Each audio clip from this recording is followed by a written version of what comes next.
Just as millions now travel for the holiday. Washington, D.C. and Maryland, the tornado warning there as this system now moves north. Philadelphia, New York, the same system that brought that deadly tornado. Homes destroyed and tearing through Missouri's capital. An EF3 tornado there. Winds 160 miles per hour. Rob Marciano again tonight timing this out with millions of Americans now on the move. The remarkable moment playing out late today at the White House. The president calling on staff members on live TV so they could tell the American people the president kept his cool in that meeting with House Speaker Nancy Pelosi, then calling himself a stable genius. John Karl standing by live. Set free tonight, the American who left the U.S., spent time at an al-Qaeda training camp, captured after 9/11. Tonight, he's now been released from prison for good behavior. Some authorities warn he still has terrorist sympathies. He will live in the U.S., where he's headed tonight. The owner of a daycare under arrest tonight, accused of leaving a 4-month-old baby girl in a daycare van. The baby did not survive. We have reported on the 8-year-old girl pulled from her mother, that kidnapper racing off, 8 hours later rescued from a hotel room. But tonight here, what we did not know. Authorities had been to that room earlier in the day, even questioning the suspect, not seeing the girl. Gas prices tonight as this holiday approaches, the 5 states where it's the cheapest and where it's most expensive. And all in the family of the Jeffersons and their comeback. The music, the flub on live TV that had them all laughing, and the surprise behind that door. This is ABC World News Tonight with David Muir. Good evening, and it's great to have you with us here on a Thursday night. We have a lot to get to tonight, and we begin with those storms raging in the east at this hour, just as millions now travel for the long holiday weekend. A tornado warning near Washington, D.C. for a time, the capital disappearing in that storm late today. That same system moving north at this hour. It brought an EF3 tornado in the middle of the country. Winds of 160 miles per hour in Missouri. There was a direct hit on the capital, Jefferson City. You can see the homes just destroyed and tossing pickup trucks and cars on top of one another.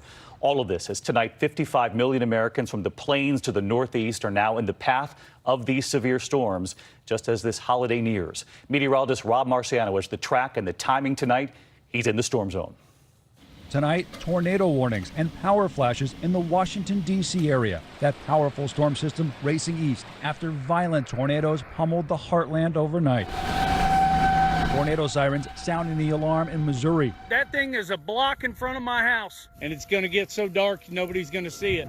Light flashes revealing an especially dangerous nighttime twister moving toward Jefferson City, a rare tornado emergency in Missouri's capital. From what I'm hearing, we've got multiple people trapped. The tornado took the roof off. They had a female that's bleeding. They're talking about possible amputation. Daybreak revealing the devastation. Residents trying to salvage what they can after an EF3 twister, winds up to 160 miles per hour, ripping off roofs. The ferocious tornado with enough force to knock over this semi and then go right into this neighborhood. Roof tile, lumber, insulation strewn all about, snapping these trees in half, destroying people's lives, crossing a major highway miles before it even gets to Jefferson City. And at this car dealership, vehicles were thrown like toys. Well, it's pretty amazing if you look close. Kevin Riley's family has owned this business for 3 generations. What are they saying when they see your lot like this? Praying for you. Yeah. How's that made you feel when you got that kind of support here? Solid. Really good, yeah. First responders, some using dogs, going door to door. Thankfully, everyone in town is accounted for tonight. It's incredible how much heavy damage there is and how nobody died here. The only words I can put it, the word I can put it is the word miracle. Tragically, in Golden City, Missouri, 3 people were killed when the storm hit there. In Oklahoma, days of rain making rivers rage, taking out homes. Runaway barges careening downstream. Watch as they get sucked into a dam. Officials now releasing more than 1.8 million gallons of water per second from the Keystone Dam and sounding sirens to warn residents downstream of impending flooding. All right, so let's get right back to Rob Marciano again tonight, now reporting in from Jefferson City, Missouri. Just stunning pictures there, Rob. And I know you're following yet another active situation as we head into the evening. What's the track?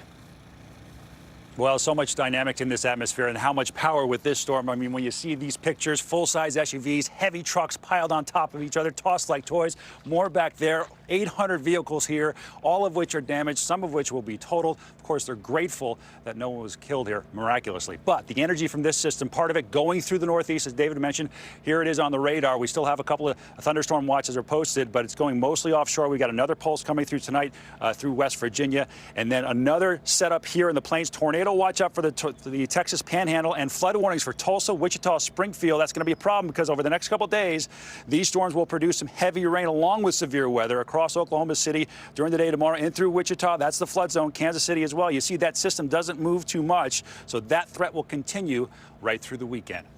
David? Unfortunately, we'll be watching it all. Rob, our thanks to you again tonight. We move on this evening to that unexpected moment playing out late today at the White House. President Trump calling on staff members on live TV so they could tell the American people that he had kept his cool in that meeting with House Speaker Nancy Pelosi. Late today, he called Pelosi a mess, calling himself a stable genius. And tonight, Speaker Pelosi's response just in. Here's our chief White House correspondent, Jonathan Karl. House Speaker Nancy Pelosi today accused the president of picking a fight with Democrats to create a distraction from his problems, saying he exploded in anger before walking out of their meeting at the White House yesterday. The president again stormed out. I think, first pound the table, walk out the door. Another temper tantrum. I pray for the President of the United States. I wish that his family or his administration or his staff would have an intervention for the good of the country. The president was watching the speaker's comments and clearly didn't like what he heard. Sort of a nasty type statement, but I will say this. She said I walked into the room right next door yesterday and walked in and started screaming and yelling. Just the opposite. Just the opposite. She's a mess. The president then began calling on his aides one by one to say that he had been totally calm. First, Kellyanne Conway. Kellyanne, what was my temperament yesterday? Very calm, no temper tantrum. And the White House press secretary, too. Hi, Sarah. We're just talking about the meeting. You were there yesterday? Yes. Were you? Yes. Just come forward. Does anybody know Sarah? How can we say Sarah, we're just talking about the meeting yesterday. The narrative was I was screaming and ranting and raving, and it was terrible. And I watched Nancy, and she was all crazy yesterday. She was with the hands and everything. Just out of curiosity, you were there. What was my tone yesterday at the meeting? Very calm. I've seen both, and this was definitely not angry or ranting. Pelosi says the president wants Democrats to start the process of impeaching him. Do you want to be impeached? I don't think anybody wants to be impeached. But he continues to insist he won't do business with Democrats until they stop investigating him. He also accused the speaker of losing it, saying she doesn't understand the issues, but he does. I'm an extremely stable genius. Let's get to John Karl live at the White House, watching this unfold all day long. And John, Speaker Pelosi now responding to the president's comments tonight. She responded with a quip on Twitter, David, saying, quote, "When the extremely stable genius starts acting more presidential, I'll be happy to work with him on infrastructure, trade, and other issues." So as you can see, Speaker Pelosi continues to look for every opportunity to provoke the president. David? Not over yet. John Karl, thank you. Next, the man known as the American Taliban has been set free tonight. John Walker Lindh was today released from prison on good behavior after his arrest after 9/11 in Afghanistan, serving 17 years for supporting the Taliban. He'd actually spent time in an al-Qaeda training camp. Tonight, some authorities warn he still has terrorist sympathies. He will live in the U.S. ABC's Whit Johnson has new reporting on where. The so-called American Taliban, John Walker Lindh, slipping out of this Indiana prison before dawn. You're an American citizen, right? Yeah. Well, right now you are a prisoner. The Californian, who converted to Islam, captured in Afghanistan just weeks after 9/11, today released after serving only 17 of his 20-year sentence. President Trump saying he wanted to stop it, but legally couldn't. What bothers me more than anything else is that here's a man who has not given up his proclamation of terror, and we have to let him out. Am I happy about it? Not even a little bit. Controversy growing after government reports found that Lindh continued to advocate for global jihad and made pro-ISIS statements behind bars. The family of Mike Spann, a CIA officer who interrogated Lindh just before he was killed by militants, appealed directly to President Trump, expressing concern. It's even more shocking now that we know he's just only continued his radical ideas and ideologies and thoughts while in prison. Lind was released on probation for good behavior, with restrictions on internet access, travel, and requiring mental health treatment. David, experts tell us that about 80 convicted terrorists will be released from prison in the next 5 years, and officials worry about how those individuals will be rehabilitated. As for Lind, we're told he's on the move to his new home in Virginia, outside Washington. David? Whit Johnson on this story from Indiana again tonight. Thank you, Whit. Next this evening, the owner of a daycare is under arrest tonight in Jacksonville, Florida, accused of leaving a 4-month-old girl in a daycare van. She did not survive. And here's ABC's Victor Oquendo. Today, the co-owner of a Jacksonville, Florida daycare facing a judge after allegedly leaving a 4-month-old baby girl to die in this van in the blistering sun. Daryl Ewing arrested and charged with child neglect. From about 8 a.m. to about a little after 1 o'clock p.m., so almost 5 hours. The sheriff's office says Ewing transported the children to the daycare yesterday and unloaded them, including 2 of the victim's siblings. But when their mother called in the afternoon, police say workers realized the baby wasn't there. She was found still in her car seat with temperatures outside topping 91 degrees.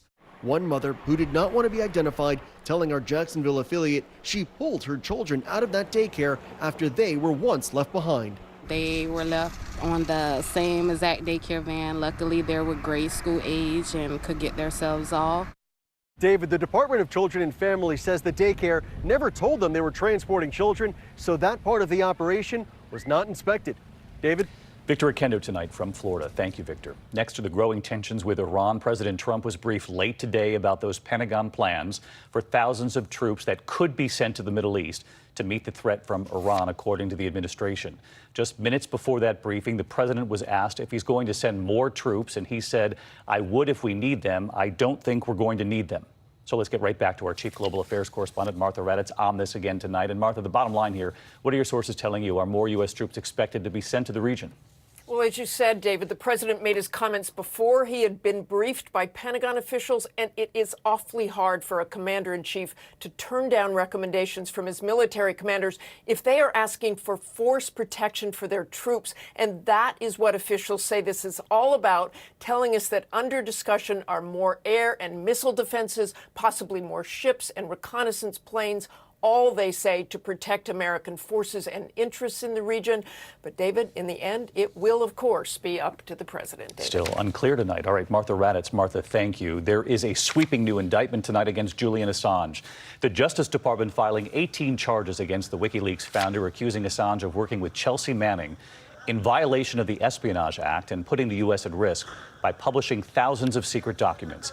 His attorney calling it an attack on freedom of speech. Assange is currently serving a 50-week sentence in a British jail, and he's fighting extradition to the United States. Next here tonight to a father from Utah who died on Mount Everest after reaching the summit and reaching a goal few have ever been able to do. Don Cash had quit his job to pursue his dream of climbing the highest summit on every continent. Everest was his 7th and final summit. ABC's Clayton Sandell with the final message tonight that he had just sent his son. When Don Cash reached the top of Mount Everest this week, he completed an achievement few ever will, conquering the tallest peak on all 7 continents.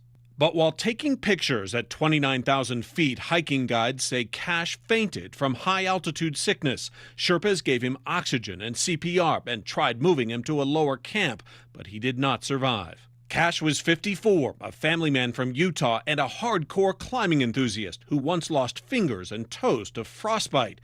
He documented his journey to Everest on Instagram, including this close call. One of the last messages he sent was to his son. He said, "I feel so blessed to be on the mountain that I read about for the last 40 years. Cash is the second person to die on Everest in the last week, and right now good weather means peak crowds. This picture showing more than 300 climbers waiting in line to reach the summit. Tonight it's not clear if Cash's body will be recovered or stay on the mountain that has claimed hundreds of climbers. David? Clayton Sandell tonight. Thank you, Clayton. And to the economy now, and the Trump administration is rolling out a new round of aid for American farmers hurt by the trade war with China. The $16 billion program will go to crop farmers as well as dairy and pork producers whose sales to China